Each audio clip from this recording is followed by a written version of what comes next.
Halo, selamat pagi. Kita mulai ya. Tuh kan masih berdatangan. Apa kabar? Maaf lahir batin. Semoga sehat semua. Ya Jangan, Bu, nggak riset lagi kan maksudnya? Nggak lupakan kuliah yang kemarin-kemarin? Nggak lah ya, harusnya ya. Nih, tunggu. Begitu saya mundur satu deh. Bentar aja. Tunggu ya, sabar ya. Bentar dulu. Kita mundur satu dulu. Nah, minggu lalu enggak ya? 2 minggu lalu ya berarti ya. Kita kan udah ngomongin ini ya, yang ada buffer overflow. Terus misalnya kita ngehack pakai hmm, ini kan pakai input dari browser gitu ya, karena mediation ya dia nggak komplit gitu ya. Terus bypassing gitu ya, eh access control, integrity, terus dokumentasi yang tidak lengkap gitu. Nah itu bahaya tuh. Nah jadi hmm, sebenarnya kalau nanti misalnya kalian ada yang bikin startup software gitu, sebenarnya semua bisnis tuh ada vulnerability-nya juga gitu. Kalau misalnya kalian jualan ya kayak orang orang misalnya selebgram gitu atau influencer, dia jualan produk gitu ya. Itu kan security-nya juga biasanya dari asistennya atau karena dia nggak memberi, kebayang nggak sih kalian misalnya biasanya masalah security itu dari akses gitu dan nggak ada verifikasi. Jadi saya contoh sederhana aja, misalnya kita punya punya akun TikTok nih, terus misalnya kita pengen ada host live gitu. Itu gimana caranya ngebagi supaya dia nggak akses langsung akun kita, nggak bisa transaksi, tapi dia bisa nge-live gitu kan ya. Itu kan kalau diulik pasti ada masalah verifikasi, akses akses gitu ya. Sama dokumentasi juga gitu. Jadi biasanya perusahaan-perusahaan tuh kan punya programmer tuh. Atau kayak restoran lah gitu. Restoran juga kan chefnya bisa nyuri resep gitu ya.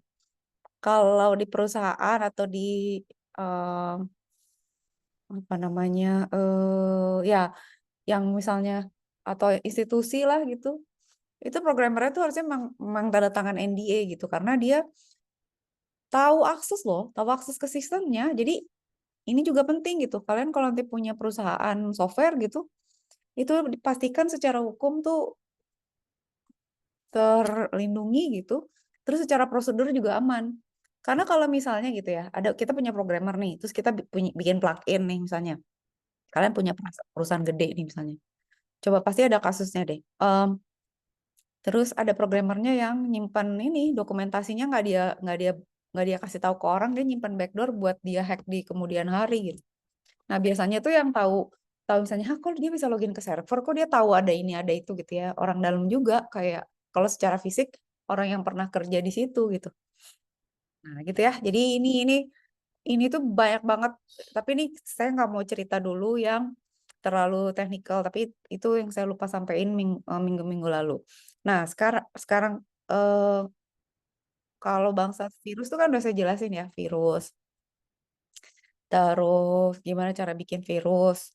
Ah, sekarang kita lihat contoh-contoh yang lebih konkret. Jadi ingat ya yang minggu-minggu lalu itu ya. Oke. Em, nanti tuh di ujian kalian harus ya sering baca, ya kerjain soal yang di LMS sama yang bahan kuliah ini sama sering baca tentang isu security. Nah, sekarang kita masuk ke sini nih. Ini kan sekarang operating system ya. Kalau ini kan kemarin kita ngomongin ini kan program behavior ya, di mana ada macam-macam program yang mereka bisa melakukan serangan gitu ya, atau intervensi terhadap sistem kita. Nah, kalau sekarang kita ngomongin operating systemnya gitu. Oke. Nah, operating system itu kompleks. Kalian juga udah belajar sebenarnya kan. Sekarang kita akan lihat ya kelemahan-kelemahan di web application. Terus kalau kita melakukan injection tuh gimana? Terus authentication yang nggak lengkap, management session yang nggak bagus, nggak di itu kayak kalian bikin protokol tapi verifikasinya tuh nggak lengkap gitu. Itu bakalan jadi celah keamanan. Terus cross-site scripting. Jadi kayak misalnya kita ngoprek gitu ya, skripnya suatu website gitu. Ini ada attack-nya juga. Jadi kayak skill injection, cross-site scripting attack gitu ya. Nanti kita lihat ya. Tunggu. Nah, sekarang sebenarnya kita lihat sebenarnya ini nggak hanya OS ya, lebih ke web dulu ya, web application nih. Vulnerability ini paling sering nih, injection, broken authentication, cross-site, nih object reference nanti kita lihat ya, kayak yang log4j itu ya. Security konfigurasi, data exposure yang sensitif gitu ya, level access yang nggak bagus, request forgery cross-site, terus vulnerable component sama redirect sama forward yang tidak divalidasi. Kayak apa sih maksudnya? Oke, injection gimana sih? Injection tuh macam-macam gitu. Kita tuh bisa injek tuh kalau ngomong nginjek maksudnya gimana sih? Kita kita tuh bisa kayak nyelipin instruksi. Kalau di OS tuh kita bisa pakai pakai sistem call. Sistem call gimana caranya? Ya berarti kita manggil sistem. Kalian udah kalau belajar OS kan, kalau kita punya OS di low level itu yang mau masuk ke apa namanya bagian core-nya si OS, itu kita bisa panggil sistem call gitu. Sistem call itu adalah komunikasi low levelnya OS. Jadi kalau kita udah masuk ke low levelnya OS tuh udah gawat gitu. Itu kayak misalnya kita punya pemerintahan gitu, orangnya udah masuk ke orang-orang dekatnya presiden gitu, udah masuk ke gedung putihnya atau istana presiden lah gitu, itu udah kayak gitu ya. Itu berat sih, susah sih, nggak mudah gitu. Tapi bisa aja gitu dia nyelip-nyelip dari high level masuk ke OS gitu. Oke. Terus ada juga yang LDAP. LDAP itu Lightweight Directory Access Protocol. Nah, dia agak ke atas nih di level TCP/IP nih. Jadi kayak ada protokol transport, TCP itu juga punya kelemahan. Jadi kita bisa menginjek instruksi atau ya instruksi itu di TCP. Ngeri nih, mirip dengan SQL injection gitu ya. Nah, tapi yang paling sering tuh SQL karena dia di atas banget kan. Maksudnya bisa kita injek dari form, bisa kita injek gampang, sangat sangat accessible gitu sih SQL ini. Nah, kalau kita mau lihat tuh kayak gini ya. Jadi kita bisa bikin gini juga tuh pakai kita install tunggu ya. Saya coba cek dulu di sini. Ntar, catatan dulu sebentar. Saya punya catatan, ntar dulu. SQL injection ya. Tapi bisa nggak ya latihannya di situ ya? Tunggu sebentar. Tunggu, saya cek dulu. SQL injection. Oke. Bentar ya, DVWA dulu ya.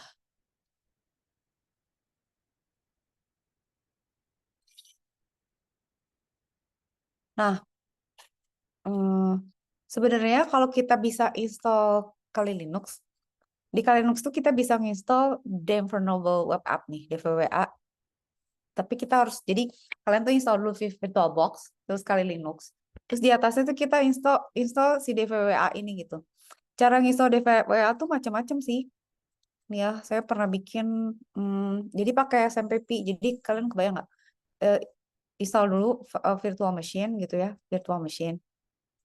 Terus di sini taruhlah Kali Linux gitu, Kali Linux ya. Nah, terus di sini tuh kita pasang apa? SMPP. Jadi bukan di mesin kalian. SMPP kayak kalian mau ngoding pakai PHP MySQL. Dah. Terus kita install. Nah, nanti tuh dia bakalan bikin latihan untuk kita melakukan attack nih kayak gini. Nah, nanti saya nggak tahu ya kita masih bakalan sempat nggak ya ngoprek itu.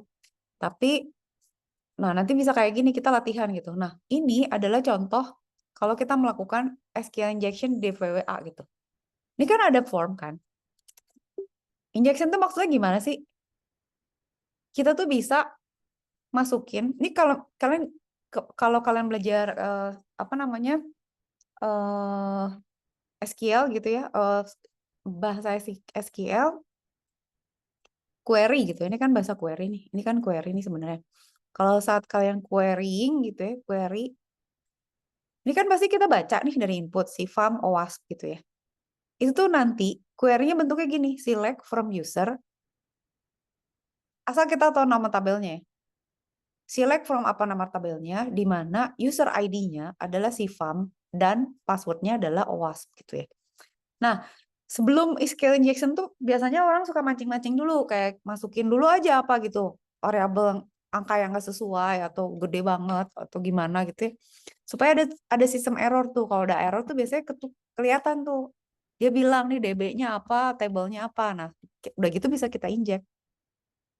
Kebayang nggak? Nah, kita tuh bisa masukin begini. Ini injek. Jadi kan kalau kalian lihat ya, variabelnya kan wali select bintang from si user ini where ID, CFAM, and password was kan. Nah, ini tuh jadinya ininya jadi ini. Kebayang nggak? Ininya jadi ini. Jadinya perintahnya ini. Jadi dia tuh menggunakan, menginjek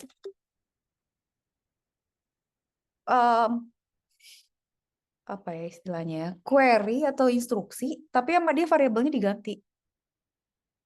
Horor nggak? Jadi nanti dia apa yang terjadi? Kalau dia bilang select from user where user ID itu kosong atau selalu benar. Jadi ini intinya tuh selalu true gitu. Nah, and passwordnya itu nggak dipakai. Kebayang nggak? Jadi kalau kayak gini tuh jadinya si passwordnya tuh nggak dihitung. Kebayang nggak login tapi nggak dicek password dan user ID selalu benar. Jadi either user ID-nya kosong atau satu sama dengan satu. Satu sama dengan satu apa? True kan? Jadi ini kan terlalu true. Bayang nggak? Kalian tapi jangan ya. Maksudnya jadilah nggak boleh ya. Maksudnya ke orang ke kita misalnya nyoba ke website orang tuh nggak sopan, nggak boleh. Kalau mau latihan, makanya saya bilang cobalah pakai ini aja. Nanti kalau misalnya kalian perlu Bu, saya minta dong apa tutorialnya untuk install DVWA atau kalian mau nanya ChatGPT boleh. Ini saya semua bikin tutorialnya karena emang saya kerjain gitu. Dulu saya punya YouTube tapi di take down sama YouTube karena ya gini, oh topiknya topik-topik horor gitu. Ini kan kayak misalnya kalian tunggu dulu ya, saya intipin dulu ya, saya kasih intip ya. Kayak misalnya gini, kalian mau SQL injection ya. Itu kan nanti kalau pakai DVWA kan nanti ada admin sama password ya. Itu bisa di set tingkat kesulitannya gitu. Basic injection tuh kita bisa pakai satu di text box gitu. Atau always true yang tadi ya. Misalnya, oh iya satu sama dengan satu, no sama dengan. Pokoknya kalau sama dengannya sama, dikasih or aja gitu. Yang sama dengannya sama, udah pasti true lah. Jadi kalian kebayang nggak satu statement atau komen atau instruksi kalau diorkan dengan true ya pasti true kan? Ah itu udah kacau segampang itu gitu. Kita bisa lihat ini kalau mau lihat database versionnya begini, bilang version.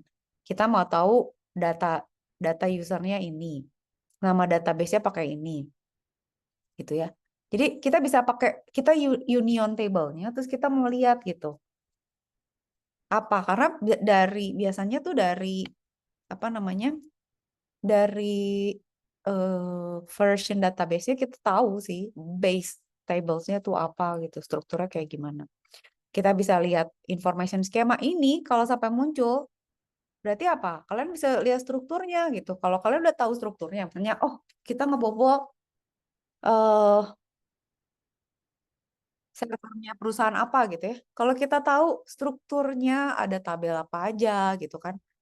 Koneksi antar tabelnya gimana, kita bisa rekap aja semua gitu data-datanya. Mau passwordnya kek, data penjualan kek, atau apa gitu.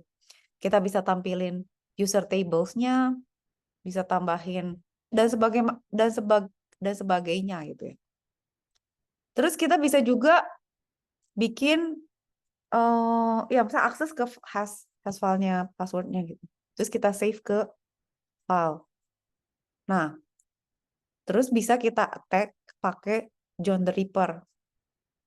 Nah, ini ya kebayang nggak? Jadi kita tuh bisa bikin password hash file dari, kalian kebayang nggak? Jadi gini, skenario-nya, kalian melakukan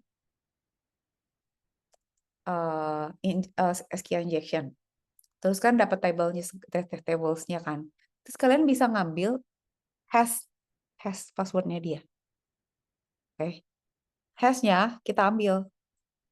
Kita attack pakai, tapi kita harus tahu ya, biasanya tapi kalau di SQL tuh biasanya emang pakai MD5 sih. Saya juga suka nyoba pakai, selalu pakai MD5. Nah, terus di tag pakai John the Ripper gitu. John the Ripper ini kayak gini. Hold on, saya punya juga. Pokoknya di tag pakai Hydra, John the Ripper. Kalian pernah nyoba deh mungkin. Kayak gini nih. Nih. Tuh, saya tuh ada di Kali Linux. Saya belum install lagi ya karena di eh, di Apple Apple ini di apa namanya prosesor Apple agak susah. Jadi suka error, jadi belum saya install lagi. Nah, jadi kita tuh sebenarnya bakalan punya si John the Ripper ini. Bedanya tuh kalau nggak salah John itu CLI, kalau John the Ripper itu ada GUI-nya. Tapi kalian lihat ya, jadi kita tuh bisa melakukan attack gitu terhadap word list tertentu. Dan dia bisa pakai macam-macam gitu. Ada MD5, ada apa. Asal kita tahu aja ini dia di apa gitu, di hashnya pakai apa.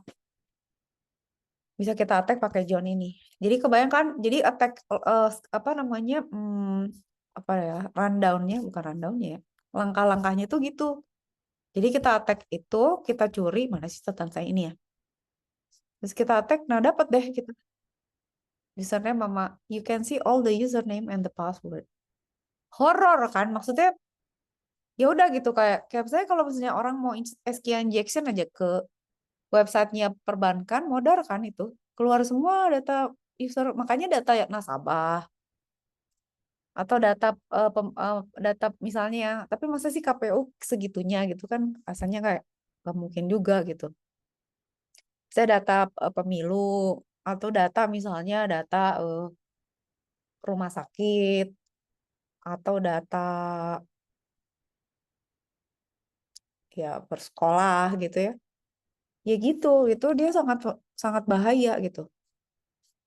Nah, jadi kalau kalian lihat tuh, kalau klien kan bikin normal query terus ada normal resultnya kan. Kalau pakai injection ya ditambahin gitu.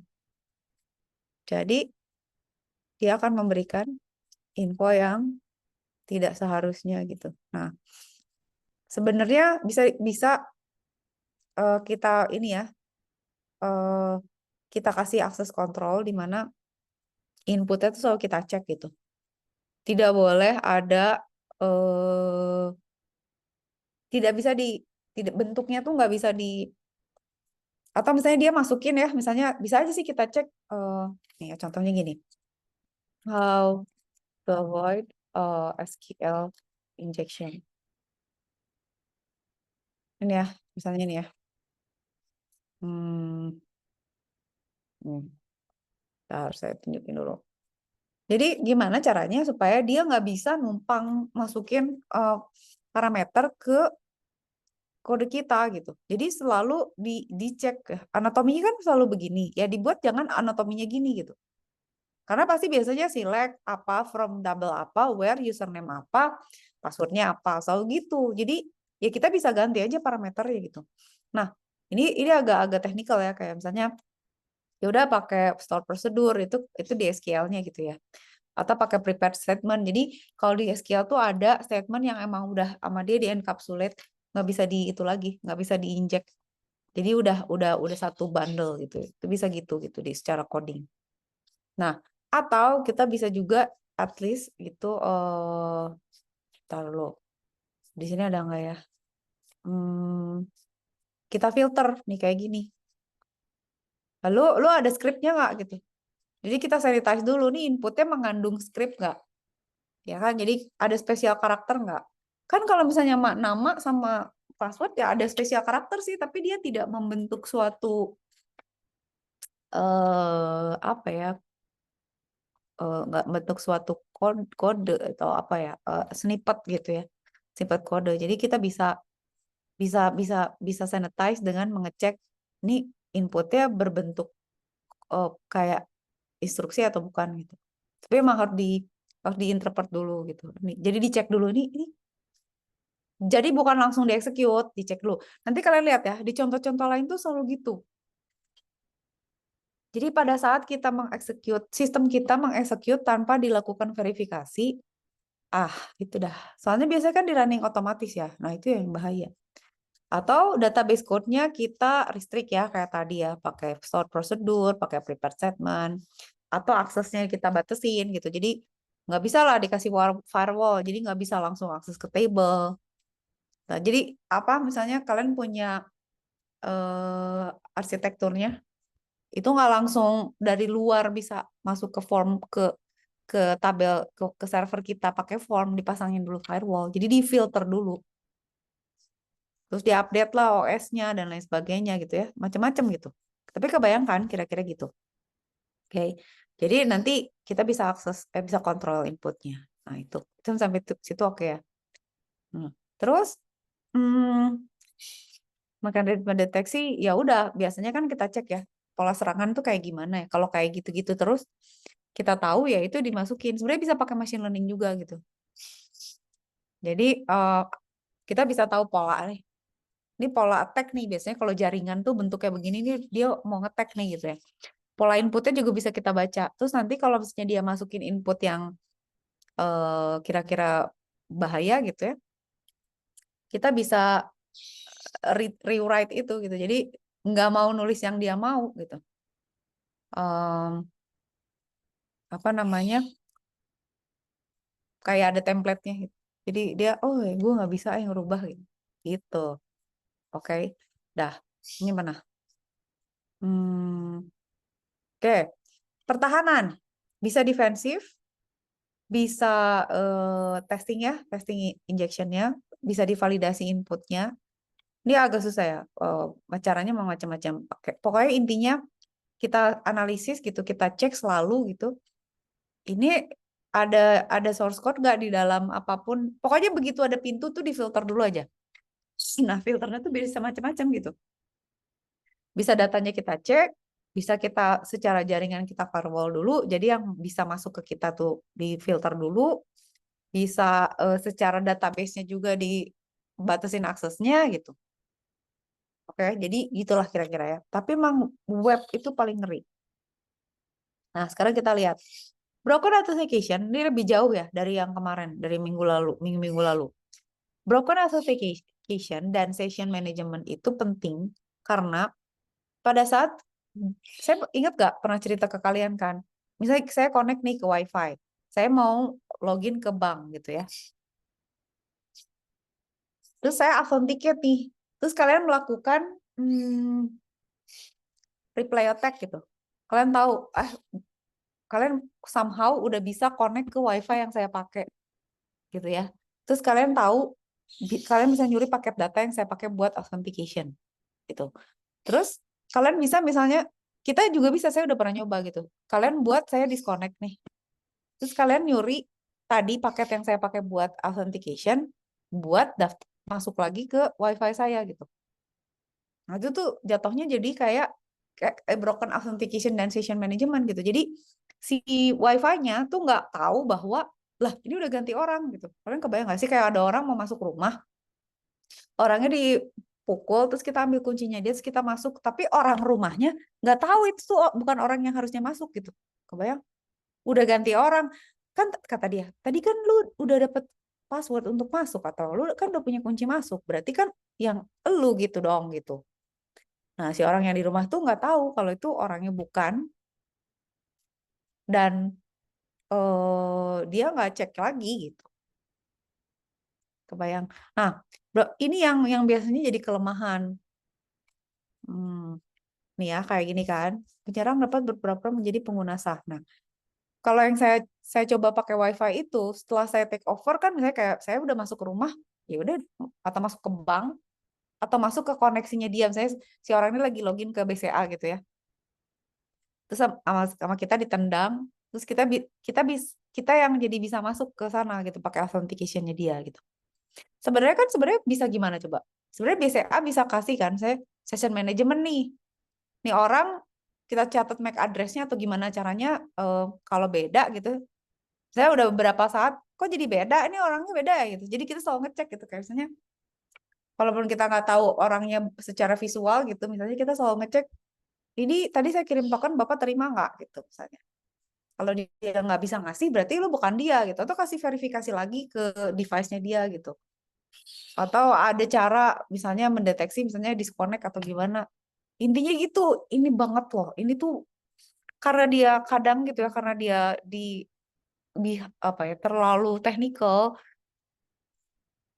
orang awam atau itu nggak sadar gitu bahwa ini tuh open open apa ya open opportunity to be attack gitu.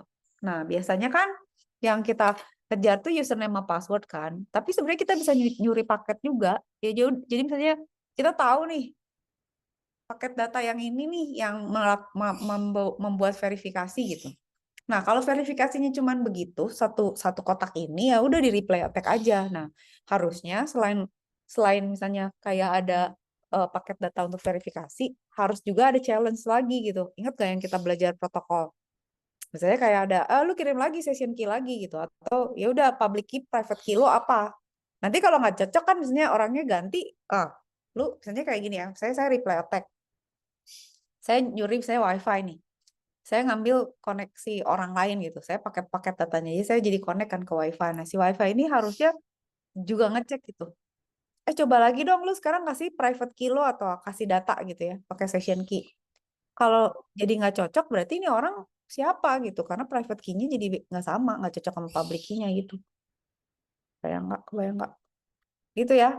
Nah, yang rentan itu adalah biasanya karena koneksinya nggak di-encrypt. Tapi ingat sekali lagi ya, kalau udah main ini bener attack, itu udah kacau lah gitu.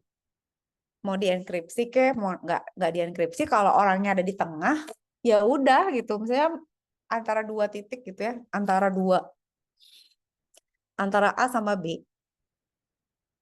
Jadi mau dienkrip atau nggak dienkrip, kalau si C ini udah ada di tengah gini ya udah susah gitu. Karena dia akan nerima nerima dari A dan dia kirim apa yang dia mau gitu. Dia bedain nanti B ngirim ke sini, ya dia kasih ya apa yang dia mau. Pokoknya dia akan dapat, tapi kan dia dapat infonya A sama infonya B kan si C ini. Kan jadinya kacau gitu. Gitu. Nah, bentar, bentar dulu. Oke. Eh, taruh ya. Ini. Ya. Terus atau dia bisa nebak lah ya, misalnya admin. Nah, ini udah kayak gila gitu. Jadi udah jelas ya kalau nggak di encrypt lebih vulnerable lagi karena langsung kebaca aja gitu username password. Terus udah gitu bisa ditebak misalnya passwordnya admin atau apalah gitu ya. Eh terus tidak ada timeout nih gitu. Kadang-kadang tuh session ID gini pas timeout kalian suka nyadar nggak misalnya kalian udah login ke suatu session gitu terus kayak ke Gracia saja setelah lama kan timeout kan. Terus harus login lagi kan. Tapi bisa aja si codernya itu nggak bikin dia jadi invalid gitu kalau udah logout. Jadi bisa dicuri orang. Terus nggak disimpan di database gitu ya. Kayak misalnya ditaruh aja di variabel gitu. Terus nggak ada session ID. Nah, itu selalu gitu. Jadi harus di URL tuh ada session ID. Pokoknya gini, cara apapun, metode apapun yang kita pakai untuk misalnya login, verifikasi, handshake, authentication, pastikan tuh ada nilai atau angka random yang diambil acak saat itu gitu. Jadi kalian tuh harus ada selalu session ID. Jadi tahu gitu, ini session ini gua sama dia itu di maintain. Tidak boleh putus, tidak boleh di take over, nggak boleh salah orang gitu. Jadi si session tuh memang memastikan secara detail siapa. Nah itu tuh diaturnya di protokolnya gitu. Oke, dah. Mekanisme deteksi gimana? Susah nih. Jadi harus dites ya, emang testingnya agak susah gitu. Jadi intinya pertahanannya ya udah encrypt, password password sama username susah, kasih session ID, tambahin salt, tambahin hash, tambahin protokol yang strong gitu ya. eh dan semuanya itu dipakai session ID itu dipakai buat login di URL-nya juga pakai session ID. Udah ya sampai situ oke? Kebayang nggak? Sampai situ kebayang ya tag-nya ya. Lalu saya cek ini bentar. Bentar ya, saya balas ini dulu bentar dulu. Kalau ada pertanyaan sambil nanya ya. Bentar. Ini. Oh, oh, oh, oh, oh. Mana ya? Oh, nggak ada.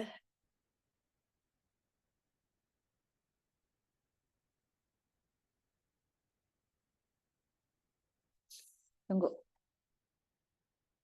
Jadi nanti aja deh. Kok nggak ada ya dia?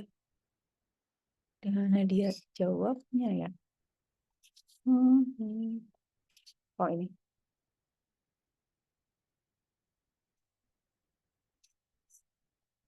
Jangan dulu. Nah, sekarang cross-site scripting attack. Jadi, ini juga bahaya nih. Tapi dia implementnya ke aplikasi web. Oke? Tunggu ya, saya cariin dulu. Lupa, Eh, ini, hmm,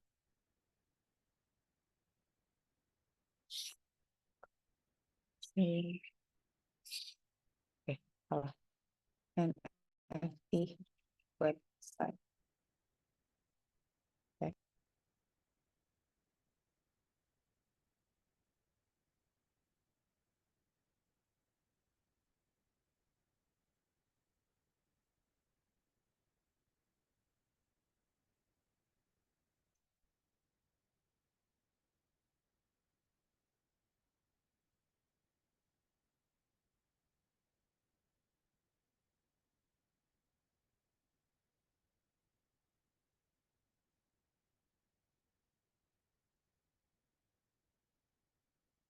Lupa ya di mana ya linknya.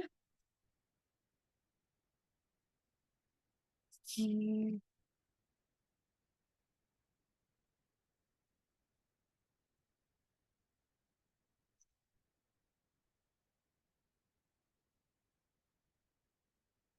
Lalu ya saya nyariin daftar lo.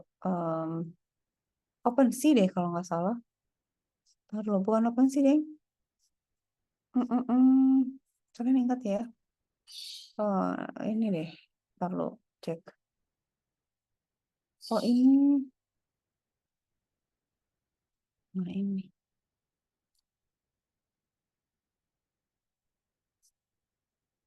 Enggak. 2022 ya? Ingat gak? Kok nggak salah pas lagi ini. Tunggu ya, sabar.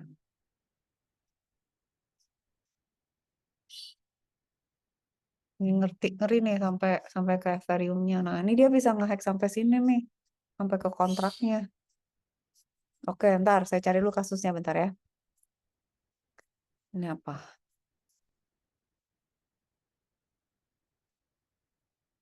Hmm, Sebenarnya secara umumnya sih NFT-nya gitu ya, harusnya kan secure ya.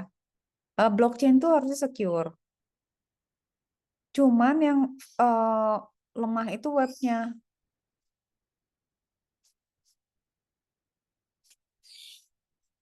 Nah, yang NFT itu, aduh lupa, mana ya? Coba, ntar nyuruh dulu. Hmm, ini, news about uh, an attack to an NFT web.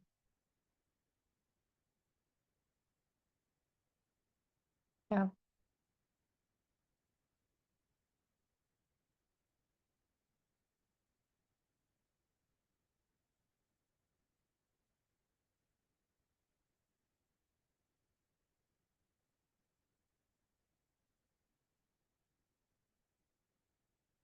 Oh, harusnya ke Perplexity ya. Kayaknya OpenSea ya. Enggak deh, ada DAO ya. Lupa deh, ada beberapa kasus. Jadi intinya,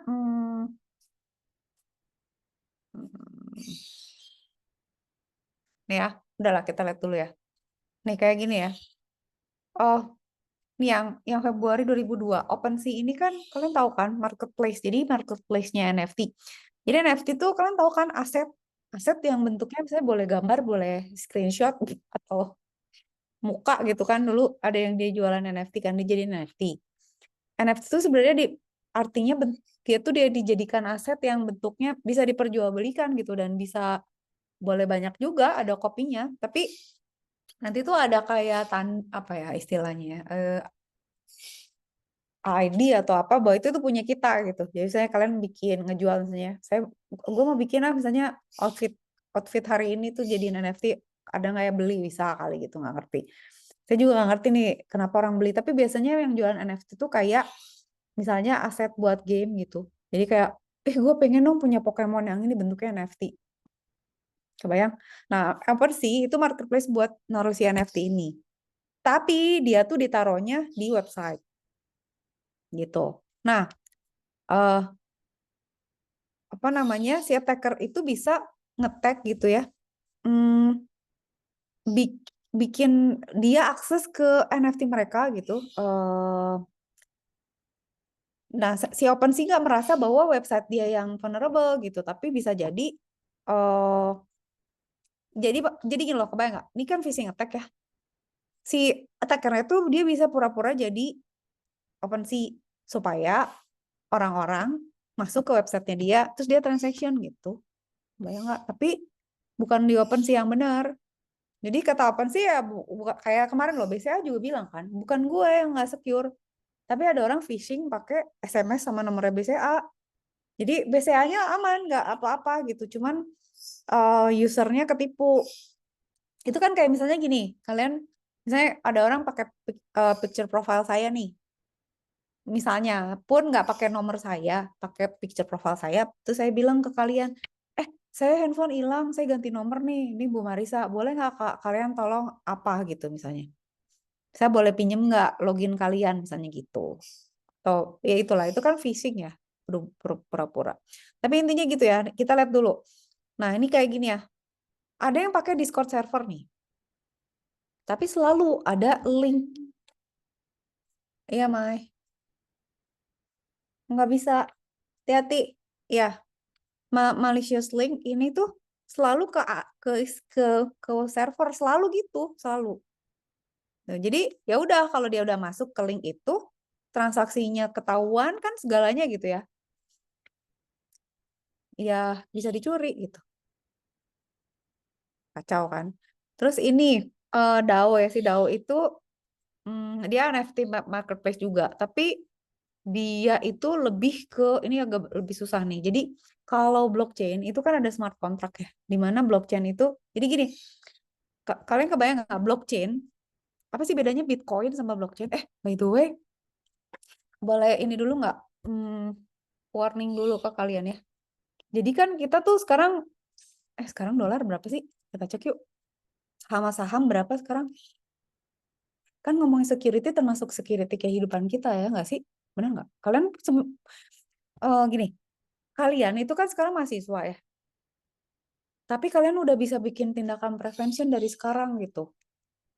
Bukan gitu, bukan gini, bukan maksudnya is it kita itu sebenarnya kalau aware lebih bagus, bukan paranoid ya, tapi ya. Eh,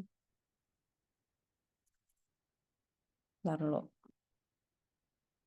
Lihat nih, 17.000. Ya, kalian lihat ya, 17.000 ya. Kita lihat hmm, indeks saham gabungan hari ini. Bagus gak sih? IS, IHSG. Ada nggak sih yang kompositnya? eh Dia masih turun nggak ya? Nah, jadi gini,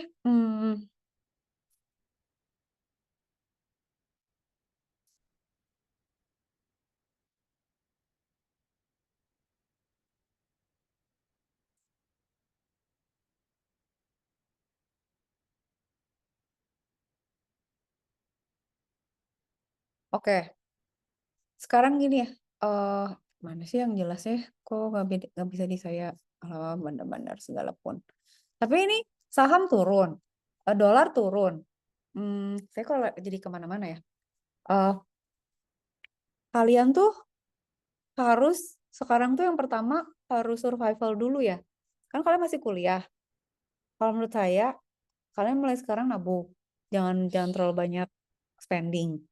Nah, terus kalau misalnya kalian mau nabung, misalnya bisa nabung pun gitu ya, ambillah di Bitcoin gitu, BTC, tapi jangan banyak ya, sama emas sih katanya.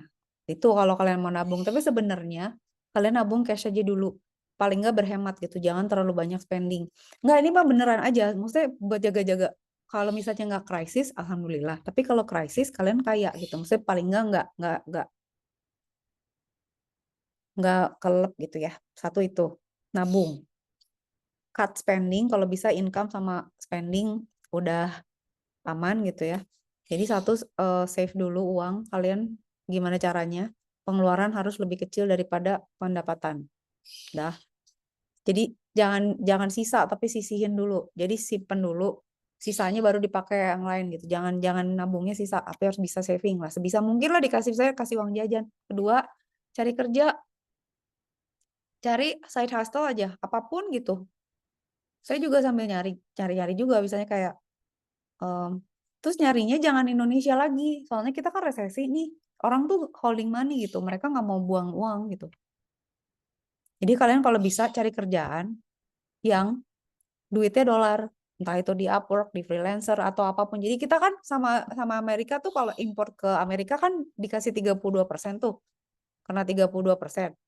Makanya kan sekarang dolar jadinya kan, jadi Amerika tuh maunya gini ke negara-negara Asia yang sama dia digencet ini, dia tuh nggak mau spending lebih banyak daripada kita spending ke dia gitu. Kebayang nggak sih? Kayak kalian, jualan sama saya jualan nih sama kalian gitu. Saya bilang, gue nggak mau beli barang lu lebih banyak daripada lu beli barang gue, lu beli barang gue dulu gitu. Jadi Amerika tuh triknya sekarang pengen perekonomian dia naik gitu ya. Karena orang-orang kalau ngimpor harganya mahal. Terus negara lain juga dia nggak mau ada barang negara lain ke negara dia. Jadi dia pengen perekonomiannya muter di negara dia. Cuman kayak orang gila sih emang segini. Jadi sedunia gonjang-ganjing karena si Amerikano Amerikano Amerika ini tuh banyak loh orangnya. Dia dia 25 seperempat dari transaksi di bumi di dunia. Jadi ya mereka merasa aman gitu. Jadi dia ya udah gimana gua gitu. Nah, kan kalau kita cari cari rupiah itu semuanya lagi selesu nih gitu. Jadi kalau bisa pindah nih ke sini, ambil yang gajinya USD aja gitu.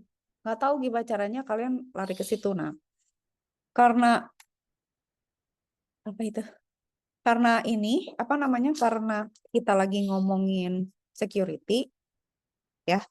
em, Kalian kalau bisa misalnya ya cari kerjaannya yang skill kalian jago gitu. Misalnya ya udah, misalnya apa, coding, atau misalnya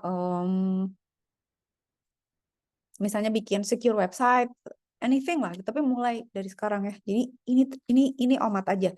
Nah, yang tadi saya mau ceritain tuh gini, kan kita punya platform nih, namanya blockchain kan.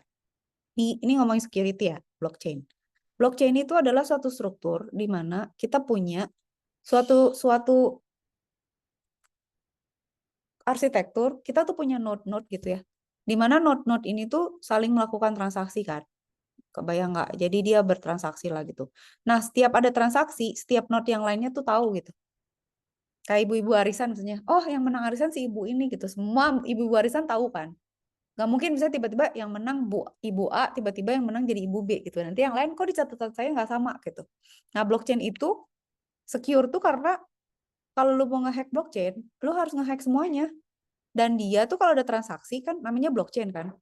Ini saya cerita secara umum aja ya biar kalian kebayang ya, biar kalian apa kebayang bahwa apa namanya, yang secure sama nggak secure, sama yang mungkin ada kelemahannya di mana. Blockchain kenapa disebut blockchain? Karena dia kayak blockchain gini, emang setiap transaksi itu kayak chain gini.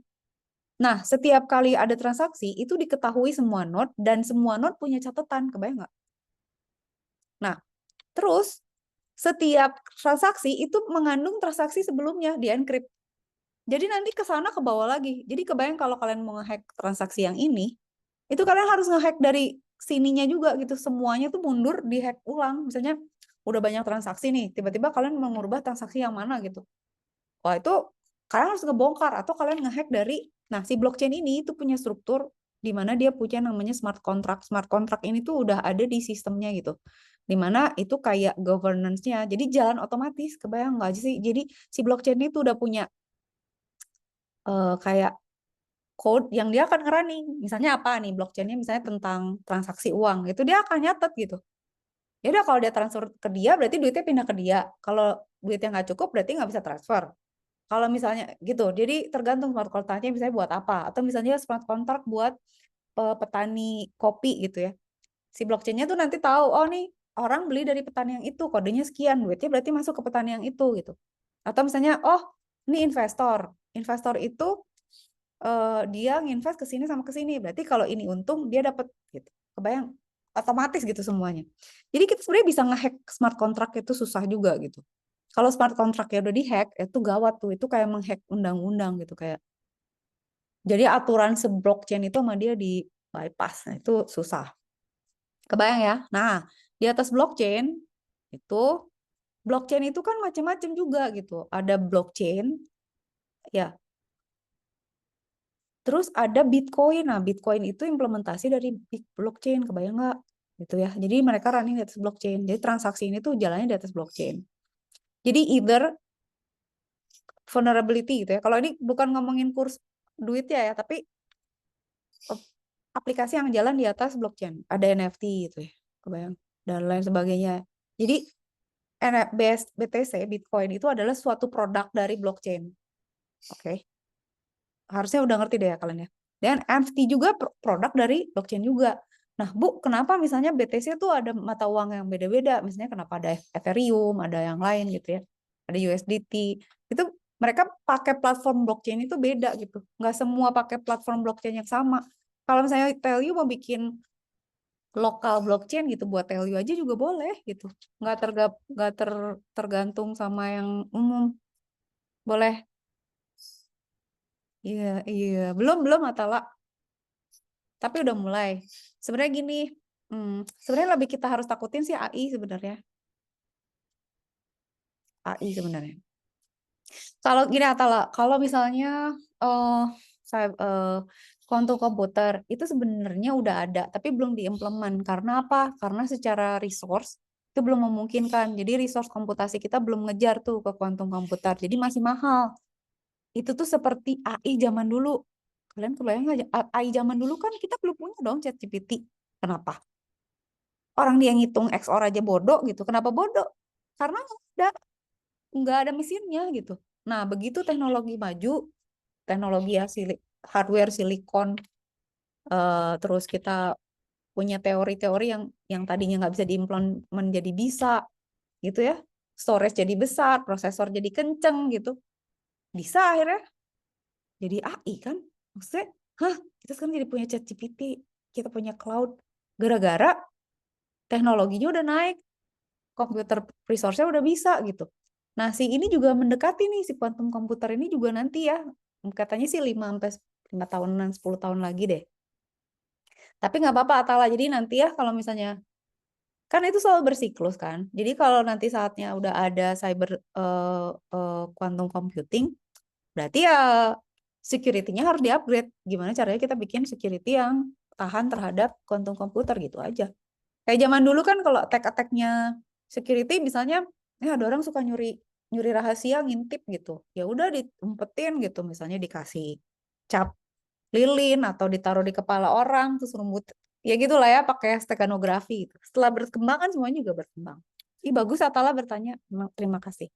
Ada yang mau nanya lagi nggak? Saya kalau nggak saya cerita pokoknya saya ceritain apa yang saya bisa kasih tahu ke kalian yang barangkali berguna karena kalau kalau kalian pemahamannya komprehensif, nanti tuh kalian jadi bisa bisa berstrategi nggak cuma di kuliah aja gitu. Misalnya buat kerjaan atau apa. Iya, sama-sama Atala makasih juga. Gitu ya. Nah, kalau mau nanya nanya aja ya boleh.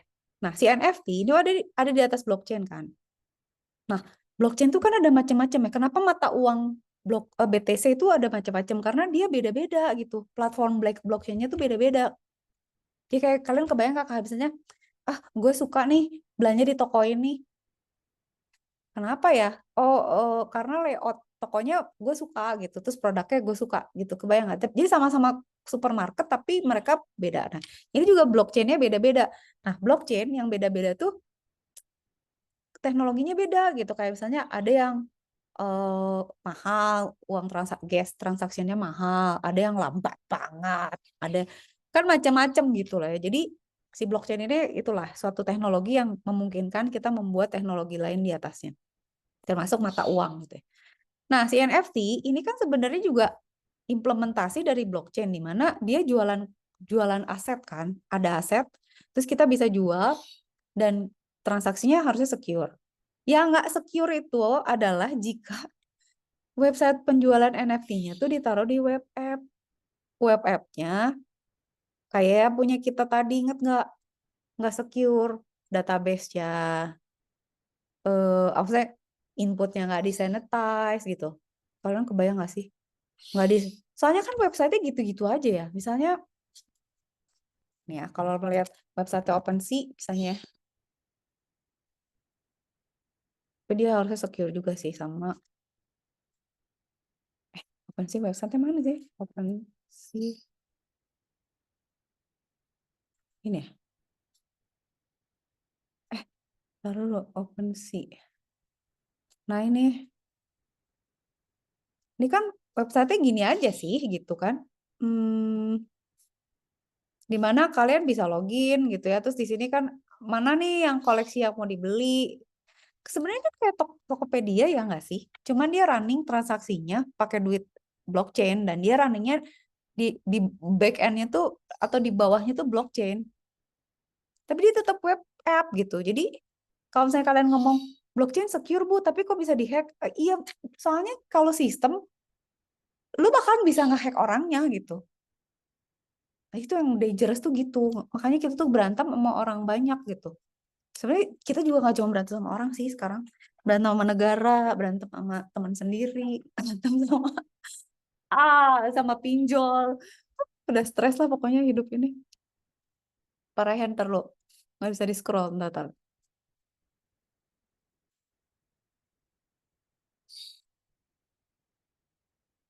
Bener sih. Bener Rehan, bener. Ivan aja ya, Rehan ada banyak sih. Panggilnya Ivan aja, apa Dias? Gini, Van, kalau misalnya gini, hmm, cara kerja blockchain di Bitcoin ya. Em, Gini deh, sekarang ngomongnya gini. Kalau Bitcoin secara mata uang itu aman. Jadi kalau saya kalian, tapi saya bukan ngiklanin Bitcoin, cuman katanya Bitcoin tuh sama kita bisa bisa bisa nyimpen dia sebagai aset kayak emas ya. Oke, itu ngomongin kalau sebagai uang. Tapi kalau sebagai transaksi itu emang secure. Cuman problemnya, jadi gini, rimba rayanya BTC itu juga Bitcoin tuh susah. Jadi pemerintah tuh sebenarnya nggak suka sama Bitcoin gitu. Karena apa? Bisa disalahgunakan. Jadi kan ada ya, kalian tahu kan, misalnya kalau kalian tahu Reku kan, misalnya apa ya, Reku sama apa ya, Bitcoin, eh Reku, Reku coba ya, Reku dulu ya, Reku ya contohnya. Aplikasi satu Binance ya, Binance. Nah, kalian kalau lihat Binance ya, nah ini Binance atau Reku gitu ya, kalian ini tuh kan, atau apa ya, satu lagi, lupa satu lagi apa? Ada Bitcoin lagi. Tunggu, tunggu. Perplexity. Atau. Binance, Reku. Oh, yang baru lagi tuh yang anak bisnis yang bikin tuh apa ya? Binance, Reku. Oh, tunggu, tenang. Ada satu lagi, lupa. Nah, tapi intinya gini. Ada toko kripto, ada apa gitu. Intinya gini. Mereka itu menyediakan em, tempat untuk transaksi Bitcoin gitu aja lah ya. Ya. Nah, si Binance ini itu kita bisa transaksi nih di sini. Tunggu, sabar. Ini nggak saya hapus dulu coretannya karena saya masih mau jelasin. Nih, ya, kalian bisa lihat nih BTC berapa, Ethereum berapa, BNB berapa, Solana berapa gitu ya. Kita tuh bisa transaksi di Binance ini. Kita bisa beli, kayak beli saham lah gitu. Reku juga bisa gitu, transaksi kripto. Nah, kalau yang ini tuh diawasi sama pemerintah nih, ada Bapepti, ada bla bla itu ini tuh pemerintah bisa mengawasi gitu. Binance juga rasanya iya, karena dia tahu eh, apa namanya KYC. Jadi ada mereka KYC gitu. KYC. Jadi kita kalau mau pakai mereka harus verifikasi. Misalnya kamu siapa? Marisa gitu. Oke, ditanya sama dia detail-detailnya gitu. Ya, dah. Nah, problemnya itu kalau blockchain yang nggak ada KYC-nya, nggak diketahui pemerintah, itu bahaya karena bisa dipakai beli senjata gitu, bisa beli drugs gitu, bisa buat pencucian uang. Jadi semua tuh gitu gitu. Nah, blockchain itu memang bahayanya tergantung misalnya ngomongnya. eh Ya kalau misalnya pemerintah maunya lu transaksinya di yang ter ter jadi kalau pemerintah tahu kan setidaknya kalau ada fraud pemerintah bisa bantuin dong. Kali kalau mau kalau sempat kan palingan mereka bisa melindungi warganya gitu. Tapi kalau enggak ya udah gitu. Kayak jualan narkoba aja gitu gak ada yang tahu di bawah tangan tapi ngeri loh blockchain itu kalau misalnya yang nggak KYC ya itu kalian kan punya nomor wallet aja kan misalnya saya mau beli senjata nih gue mau beli senjata nih buat nyerang Israel sama Amerika nih gue beli ke Rusia misalnya atau ke Jerman atau sama gitu kan nggak ada yang tahu siapa yang mengawasin kagak ada udah nggak ada pemerintah juga di situ dan nggak ada yang tahu juga gitu maksudnya nggak bisa di trace loh. Kalau nggak KYC itu nggak bisa di trace wallet wallet siapa ke wallet siapa tuh nggak ada yang tahu. Kalau KYC ketahuan, misalnya Bu Marisa ketahuan nih KTP gitu kan nih orang Indonesia nih KTP nicknya berapa, oh dia nomor walletnya segini, ketahuan sama pemerintah. Jadi kalau saya tiba-tiba saya dapat duit banyak, hah Bu Marisa ngapain nih dapat duit banyak, lu disogok atau apa gitu. Tapi kalau nggak KYC emang bahaya, Ivan bener gitu. Jadi nggak ada yang ngawasin, makanya dan itu maksudnya kalian jangan bayangin si blockchain itu sedunia tuh satu aja gitu ya. Tapi ya banyak gitu. Jadi di bawah blockchain tuh ada si black platform ini tuh bisa ada platform lagi di atasnya gitu. Kayak virtual machine, kita bisa install Windows, di atasnya ada kali Linux, sebelahnya ada kali Linux, di dalamnya ada apa itu kayak gitu, bisa gitu. Jadi mainnya blockchain dasarnya kita build di atasnya bisa, atau kita bikin lokal blockchain lagi yang lain juga bisa gitu. Nah, itu security-nya kan di mana-mana. Nah, sebenarnya ada yang namanya teori ini sebenarnya nggak mungkin ya. Ada teori 51%. Kalian coba cari deh. Kalau di blockchain tuh ada yang namanya insecurity itu 51%. Jadi kebayang ya, jadi kalau di satu blockchain itu ada 51% node yang dikuasai oleh satu pihak, maka dia berarti bisa ngatur blockchain itu karena dia mayority. Itu sama kayak misalnya kalian di parlemen, saya Republik sama Demokrat gitu. Terus pas saat voting gedean dia gitu. Ya dia menang gitu. Jadi blockchain itu sebenarnya bisa dihack kalau udah lebih besar dari setengahnya gitu. Tapi kan susah ya, maksudnya misalnya kalau untuk blockchain BTC gitu misalnya kalian mau ngehack atau blockchainnya bisa isinya 7 miliar gitu orang-orang sedunia, se-Indonesia gitu. Terus um, kan susah ya ngehack setengahnya gitu. Emang ada populasi yang setengah dari populasi dunia atau populasi. Terus lo harus punya duit sebanyak itu. Misalnya BTC mau dihack ya duitnya setengah dari semua BTC yang ada. Emang ada gitu orang yang punya duit segitu gitulah kira-kira. Jadi dianggapnya secure padahal enggak gitu ya. Nah, Bitcoin tuh gitu. Jadi sebenarnya kan berakar dari mana? Ya blockchain-nya teknologi canggih nih. Implementasinya ngeri-ngeri, ada NFT, ada BTC. Tapi kalau diimplement pakai website terus website-nya vulnerable ya jadi vulnerable semuanya gitu. Masalahnya transaksi NFT sama BTC ya misalnya blockchain ya Bitcoin gitu itu kan pasti ada nomor wallet gitu kan verifikasi terus ada passwordnya ya kalau itu ketahuan orang ya ya udah gitu jadi nggak secure juga. Ya gitu aja. Terus ini apa ya?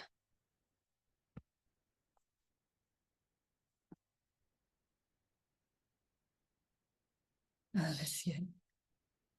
Ntar bahas dulu ini. Oke, gitu ya. Nah, sekarang kita balik lagi ke cross-site scripting attack. Ini bisa dipakai buat ngetek mana aja.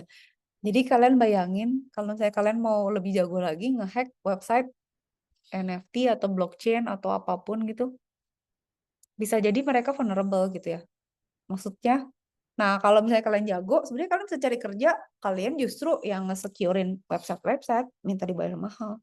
Jangan meres gitu, tapi bikin portfolio yang bagus. Gitu ya. Nah, ada yang namanya stored sama reflected. Sekarang saya jelasin dulu ini. Cepet dulu ya. Nih.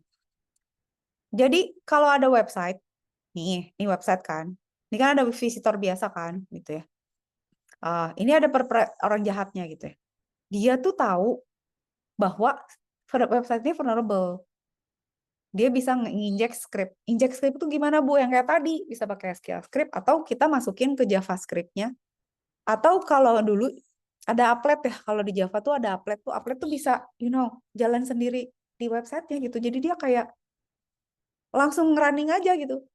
Dulu tuh Java applet tuh bahaya banget karena dia tuh asal ada JVM, dia bisa running loh.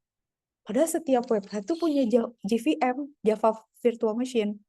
Jadi dulu tuh kalau orang mau bikin malicious code pakai applet aja tuh udah running gara-gara browser, kebayang nggak? Jadi kalau misalnya si OS-nya nggak ngecek browsernya, atau si browsernya sendiri juga nggak ada verifikasi ke security bahwa jangan ngejalanin script, itu kita kalau mau ngehack pakai appletnya Java tuh udah gampang tau. Karena dia bisa diaktifkan pakai browser, sementara orang pakai browser semua. Nah sekarang makanya applet tuh dianggap nggak secure, nggak boleh dipakai lagi. Nah kalau ini si perperatornya itu dia inject website ini pakai script ngapain? Nyuri session cookies. Nah, cookies tuh sebenarnya kan cuma nilai aja ya, kayak misalnya apalah. Cookies tuh yang kalau kalian suka ditanyakan misalnya, boleh nggak kita ngambil cookies kamu? Nah, itu cookies tuh data-data yang kita pakai, session key segala macam gitu ya. Untuk bisa dikenali oleh website ini gitu. Jadi kayak gue boleh ngambil cookies lo gitu. Terus kan kita nggak tahu karena ya udah oke-oke aja gitu. Sama dia diambil. Nah, sebenarnya kalau dia nyimpen yang nggak bener tuh bisa dicuri sama orang lain lagi gitu. Nah, kan sekarang dia taruh nih di website kan. Ya. Dah, pertama kan dia tahu ada kelemahan di sini. Oke, ada kelemahan ya. Gue tahu gue mau injek nih, gue udah siapin scriptnya. Udahlah diinjek ke dalam website ini, masukin server atau masukin ke websitenya. Nah, nanti pada saat ada visitor, nanti kan ke sini ya, udah aktif lah. Setiap kali ada website, ada visitor masuk, udah jalan tuh si scriptnya. Nanti session cookies-nya otomatis dikirim ke ini. Jadi ya dia bisa juga connect ke sini sebagai si ijo ini kan. Nah, itu tuh artinya ya itu yang dimaksud dengan cross-site scripting attack gitu ya. Ini tapi stored karena disimpan di website atau bisa juga reflected gitu. Nah, nih ya. Misalnya kayak gini. Kita punya ini pakai pakai social engineering ya, kayak URL misalnya klik BCA jadi Kiok BCA atau misalnya Telkom University jadi Telkom University gitu misalnya atau apapun gitu ya. Nah, nanti kan masuk ke URL nih pakai browser kan.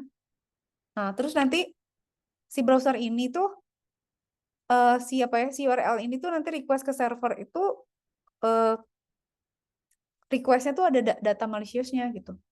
Sehingga nanti si app-nya itu pakai malicious data sehingga nanti dia menggunakan data itu sebagai aktif konten gitu, kebayang nggak sih? Jadi dia pakai reflect start coba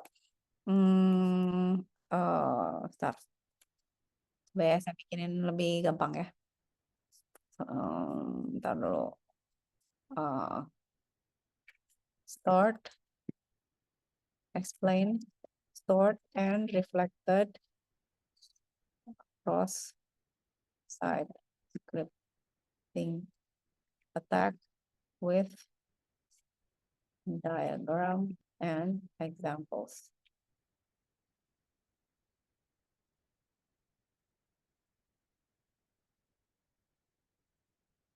Nih ya, tadi ya udah jelas kan kalau misalnya ini pakai web app kan. Ya, dan biasanya JavaScript. Kalau stored itu kan disimpan di server. Nanti running kan. Jadi ya udah dia save aja gitu. Dia bisa taruh secara permanen dia ada di server gitu. Jadi kayak misalnya eh attacker nih naruh komen di blog, dia bisa taruh di website gitu. Nice post gitu kan. Terus dia sambil masukin script. Nanti kan dia simpan nih di database-nya kan, si komen itu disimpan di database kan, gitu. Berarti nanti pas user visit the blog post, di komennya itu kan ada scriptnya. Nanti kan akan jalan di user browser itu. Kebayang nggak sih? Sesimpel itu aja. Jadi juga dia ngasih komentar tapi ada kodenya. Kalau yang tadi kan kita nginputin sesuatu ada kodenya. Tapi jadinya dia nanti di running sama browsernya. Kebayang nggak kalau ini itu JavaScript? Nggak cuma ngasih alert, misalnya baca baca atau ngirim data atau gimana. Nah, kalau reflected gitu ya, dia nggak nge-save di server, tapi dia mengolah respons dari servernya. Tapi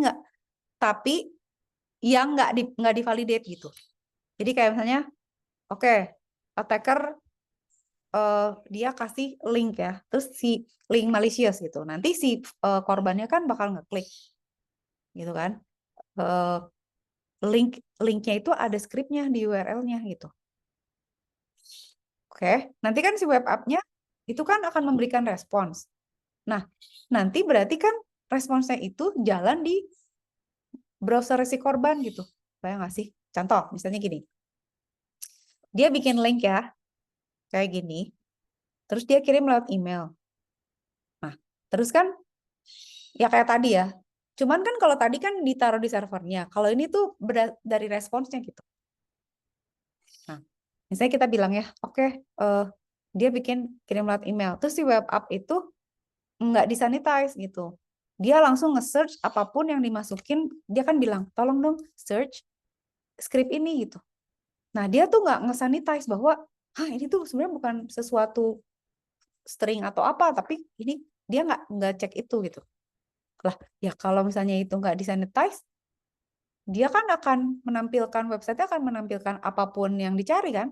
Nah, yang dicarinya kan bentuknya script. Nah, itu di run. Bayangin kalau yang di run itu sesuatu yang berbahaya gitu. Kebayang nggak? Ya, jadi kayak gitu. Jadi reflected tuh dia kayak ada link dikasih script, nanti um, si server tuh merespon. Jadi kayak gimana ya? Kayak itu loh, kemarin lihat nggak? BMW yang nyemplung di jalan jalan flyover yang putus gara-gara Google Map kayak gitu. Jadi si server tuh nggak ngecek lagi ini apa inputnya, ya udah itu gue display aja, ya itu gue run aja. Itu sama kasusnya kayak Log4j yang saya tunjukin gitu ya. Jadi mekanisme deteksi tetap harus dicek string atau enggak, terus udah gitu ya pokoknya dicek lah. Kalau perlu pakai misalnya pakai pakai regex gitu ya, regular expression atau apa. Pokoknya gimana caranya, atau dicek sama input-input yang kita udah pernah tahu gitu, yang biasanya user masukin gitu. Nah, deteksinya bisa macam-macam ya gitu ya. Oke. Bla bla bla bla gitu. Jadi intinya harus ada sanitation, itu ada pelajaran lagi sendiri gitu. Oke, cuman segitu ya. Nah, saya mau nunjukin attack ini. Lalu di close dulu ya. Hmm. Tadi saya udah nyiapin di mana ya?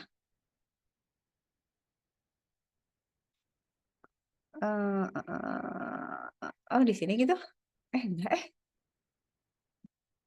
lalu log 4j. Ini.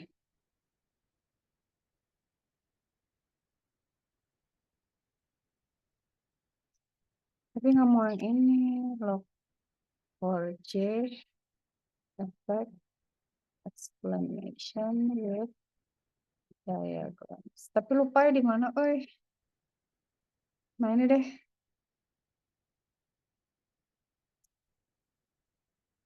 Kalian pernah ngerasain ini nggak sih? Kalau kalian main Minecraft tuh kerasa tahu? Oke.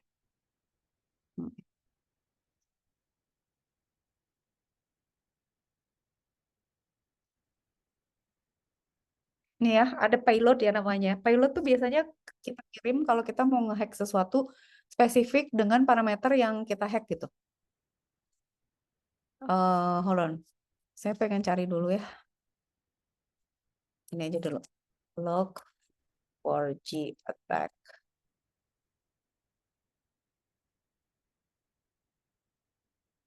Hmm, yang mana yang saya pakai? Kayaknya ini oke nih.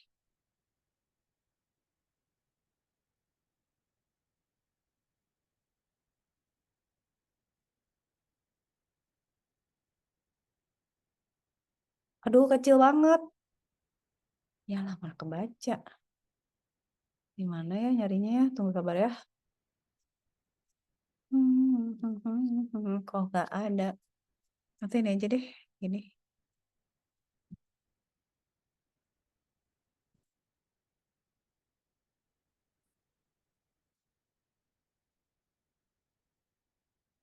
Ini bisa nggak sih kita?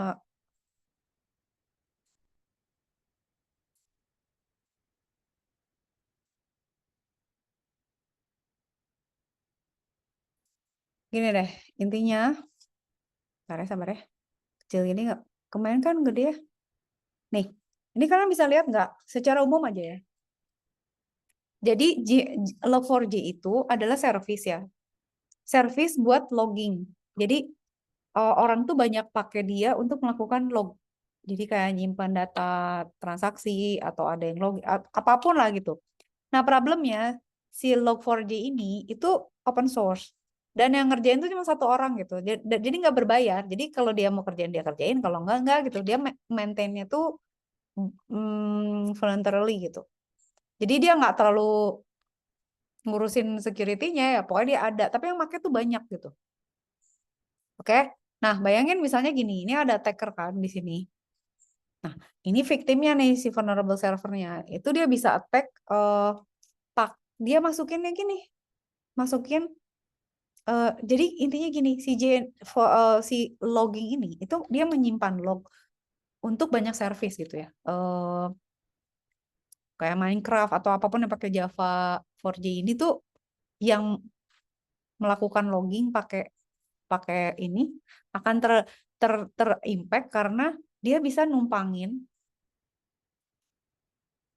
apa perintahnya itu pakai malicious script dan dia tuh akan nih ya ada malicious LDAP servernya kan, ini kan server yang jahatnya, ini server yang dijadikan attack-nya kan. Nah, dia serang ini dulu kan, gitu. Dia disable apa remote code base-nya, dia dia pokoknya dia blok blok ininya, dia disable gitu ya.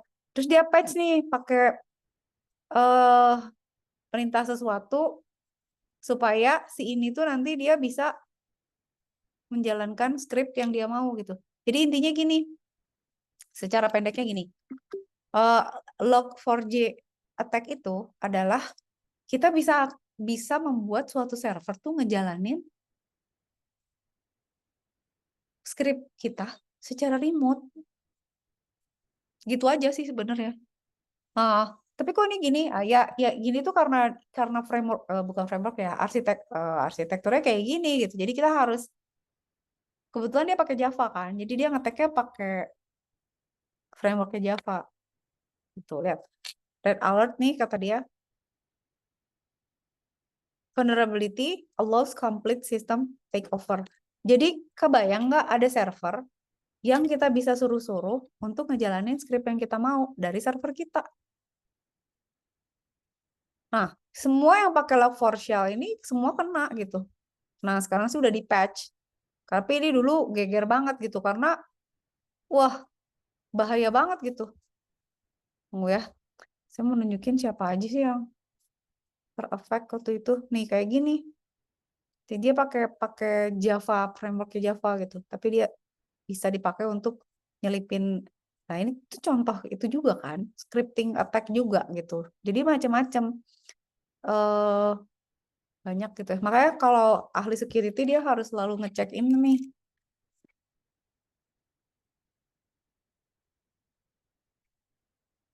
Tuh. Terus kalian misalnya ngecek ya, CV yang ini bukan ya? Tunggu, tunggu. Sorry, sorry, sorry.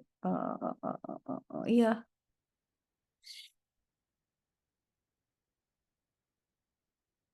taruh, taruh, taruh. Benar, teliti.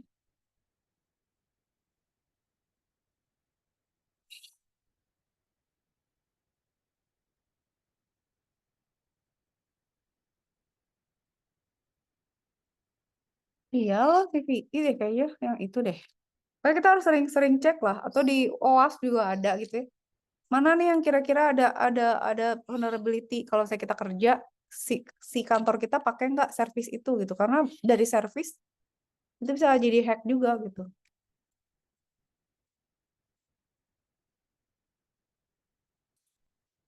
Ini deh.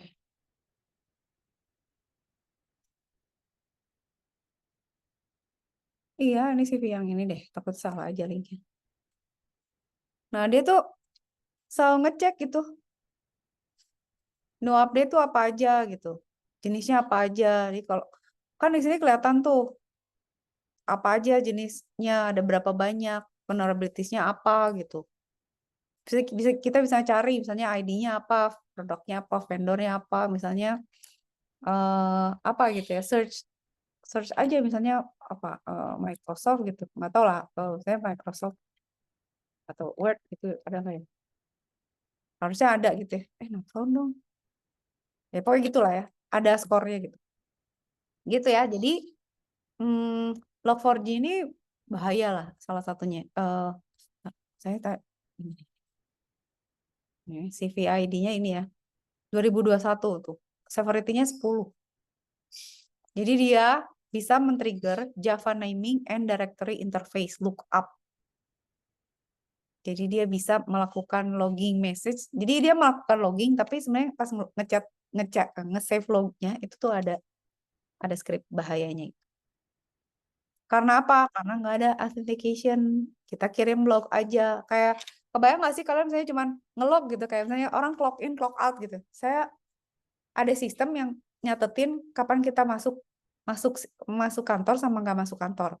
Tapi sih kita tahu tuh sistem loggingnya tuh bisa kita pakai ngehack server kantor, kebayang nggak? Jadi pas kita mau tapping, misalnya pakai device lain gitu. Jadi instead ngirimin ID kartu typing kita insert malicious malicious script ke dalam server. Nanti sama servernya di run, sekantor lah kena kena hack gitu. Nah, yang kena tuh Minecraft, AWS, GCP aja kena. Cisco, IBM, VMware tuh kena, VMware aja kena, web application apalagi, router juga gitu. Akhirnya akhirnya di patch kan, terus dibenerin. Ini JND lookupnya dimatiin, terus pakai firewall gitu. Jadi hati-hati gitu ya, selalu lakukan validasi, sanitize, monitor gitu. Jadi banyak lah, ini baru sebagian kecil dari yang saya ceritain. Nanti kalau pas eh, kuliah lagi saya kasih contoh-contoh lain lagi. Kita absen dulu ya. Ambil kalau mau nanya-nanya boleh ya. Terus siap-siap UTS ya. Oh, UTS kan saya udah bilang bahan-bahannya, bahan-bahannya ini apa yang kayak saya ceritain sebelum UTS keluar semua ya. Lalu, hmm,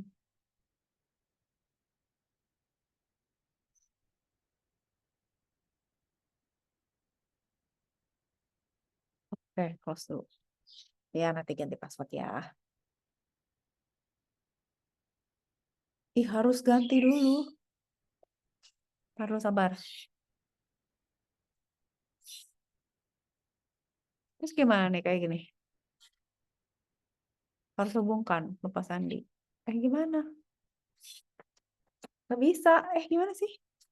Oh gini sih. Hmm, kok gini sih? Terus sabar.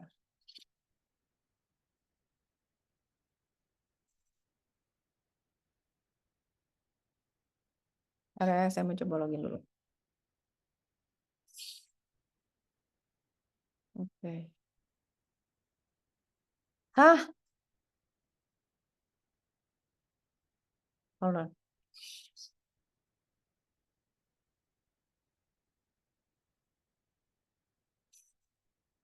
Kalau nggak bisa nanti saya pakai minta bantuin Putih aja. Kalian absennya ya di itu dulu aja WhatsApp dulu ya. Bentar, tapi saya coba dulu.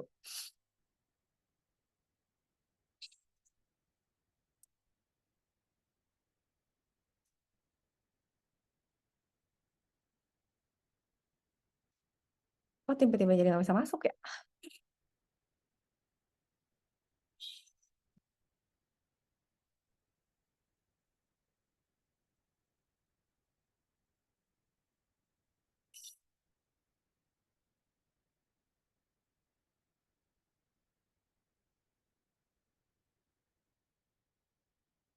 Hmm. Ntar dulu, stop share dulu ya. Bentar ya. Saya lupa password juga lagi di sini. Tak, tak, tak. Hmm.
Boleh ya.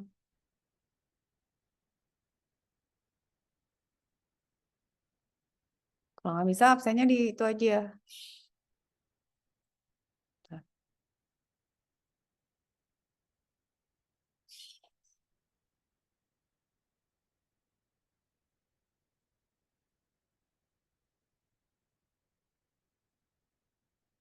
Sabar ya, sabar, sabar ya.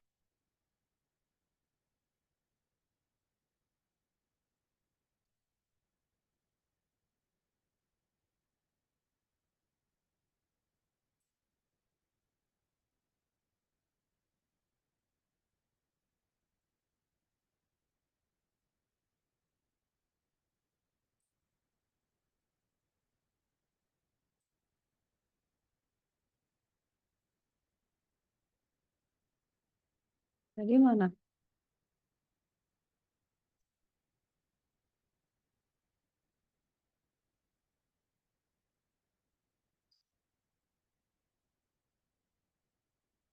Ya ampun. Pause gue di mana? Pause.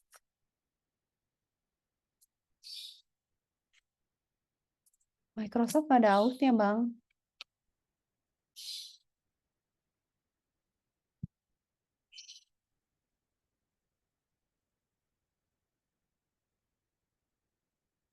Teks saja.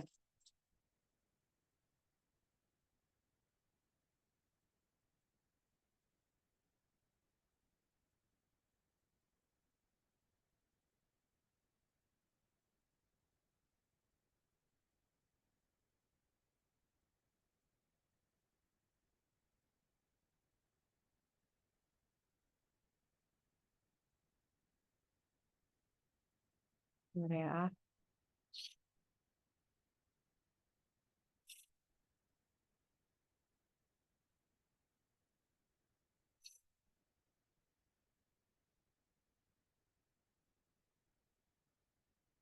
Kagetnya tiba-tiba begini.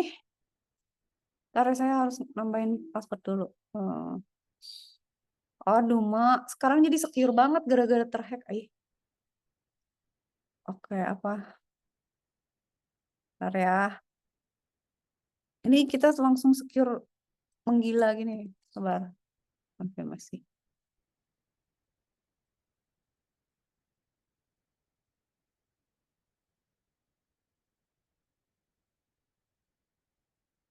Tadi apa sih? Tunggu. Sabar ya.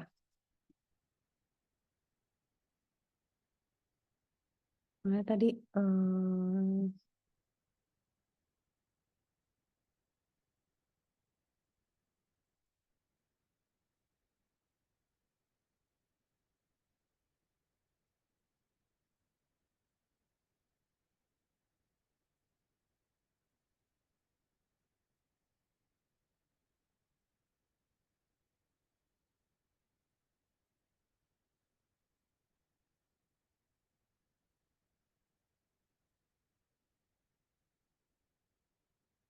Aduh, ini terlalu secure. Tunggu sabar.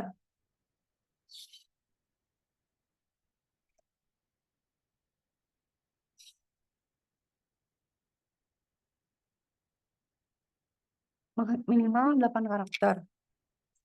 Oke.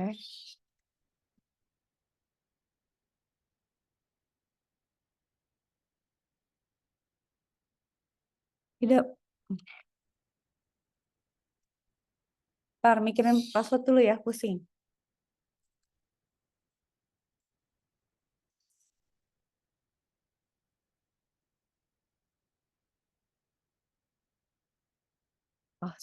Astagfirullahaladzim. Astagfirullah.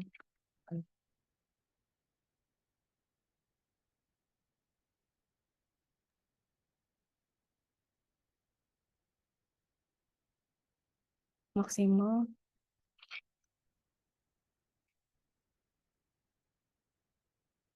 Sabar ya. Susah ya. Kata gini aja.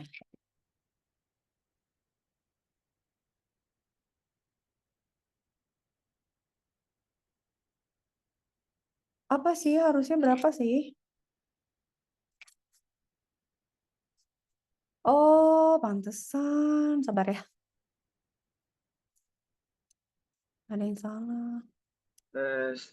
Oh, Bu, Ya, mau nanya, Bu. boleh. Nanti UTS ada kisi-kisinya, Bu. Nanti coba ya kalau saya ada, nanti saya kasih tahu di grup ya. Boleh-boleh. Oke, Bu. Tenang. Ini siapa yang nanya? Abid, Bu. Bit. Ya, Bit. Ingetin ya, Bit. Ya, Bu. Ntar. Berarti minggu Hah? depan masih pertemuan lagi ya, Bu? Bukannya minggu depan udah UTS? Belum ya? Belum, Bu.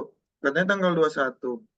Oh ya udah pertemuan lagi berarti tenang aja. Nanti kalau bisa saya kasih latihan deh. Oke, Bu. Oke. Terima kasih sudah bertanya. Sebentar dulu ya, sabar. Em,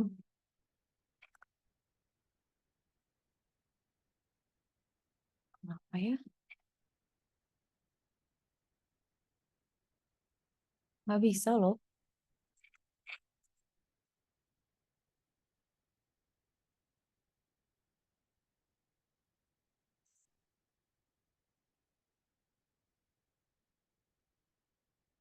Sabar ya, sabar. Udah mau bisa. Oke, simpan.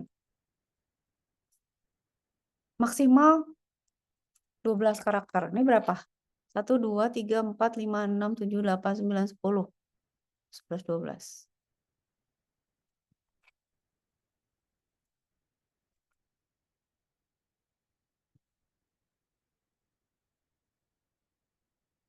Ya ampun, jadi nggak secure malah pendek dong.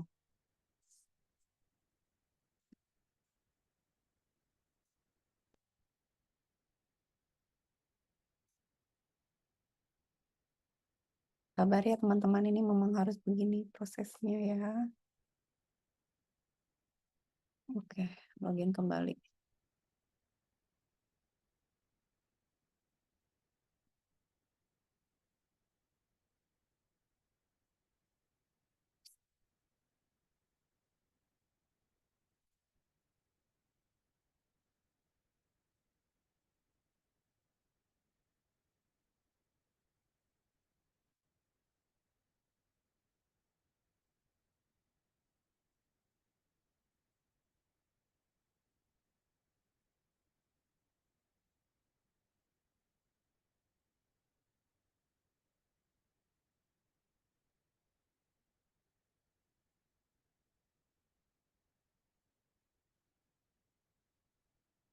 Ini gimana sih makanya? Ah, tiba-tiba berubah. Oh, Iglesias dulu gini. my god. Ntar matuin dulu ini. Udah bisa, udah bisa. Sabar. Sabar teman-teman. Udah ada connect, disconnect. Kasihan, maaf ya. Oke, sekarang kita masuk ke... Udah ngeri banget gue.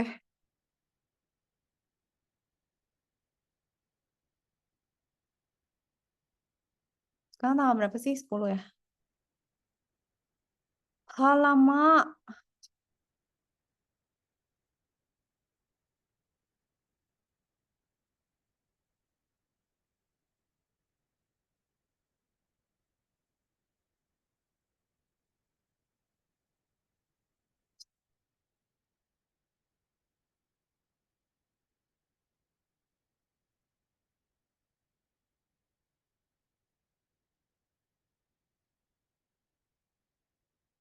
Oke, absen.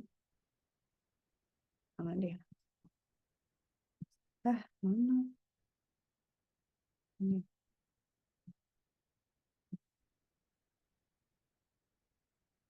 36 orang. Tapi kamu udah nggak puasa kan? Udah nggak lemes kan?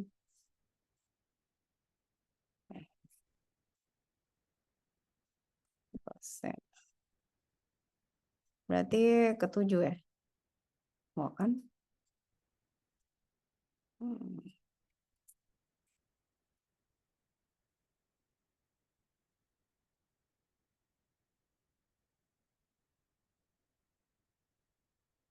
Oke, Muhammad Irfan Permana. Hadir, Bu. Yes. Oke, Abiana Rizky. Hadir, Bu. Hadir. Thank you. Tuh kan semangat kan kalau nggak puasa. Muhammad Rafli. Hadir, Bu. Oke, Rafli ada. Kenneth. Ada, Bu. Oke, Kenneth ada. Fadila Putra. Hadir. Siap, thank you. Juandra. Algifari. Hadir, Bu. Oke. Dara Rahma Safitri. Hadir, Bu. Oke, thank you, Dara. Raihan Salman. Hadir, Bu. Oke, Raihan Salman ada. Aksandi. Ada, Bu. Aksandi ada, Bu. Abid ada ya, Bid? Ada, Bu.